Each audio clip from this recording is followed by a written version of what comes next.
तर सिंधुदुर्ग नंतर आता रत्नागिरीमध्ये बॅनर वॉर सुरू झालेली आहे। उदय सामंतांच्या पाली गावामध्ये भाजपनं बॅनर लावलेले आहेत। बाप तो बाप होता है, झुंड में तो कुत्ते आते हैं, शेर अकेला आता है।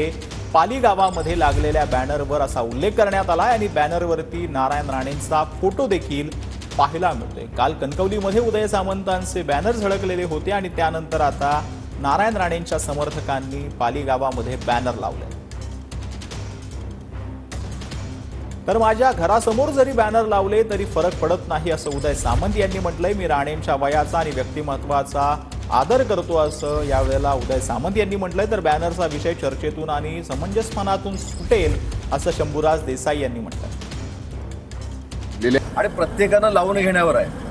जो बॅनर तिथं माझ्या घराच्या समोर रस्त्यावर लावलेला तो माझ्यासाठी नाहीच आहे असं जर मी समजून तो उभाटासाठी असं समजलो तर मला असं वाटतं की महायुतीमध्ये तेढ निर्माण होणार नाही आणि मला माझ्या घरावर जरी बॅनर कोणी आणून लावला तरी काही फरक पडत नाही।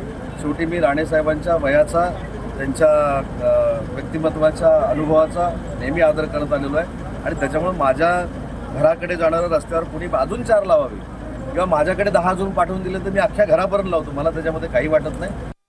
याच्यावरती मंत्रिमंडळातले आमचे सहकारी माननीय उदय सामंत साहेब बोललेले आहेत। ते म्हटले बॅनर कुणी लावले मला याची कल्पना नाही।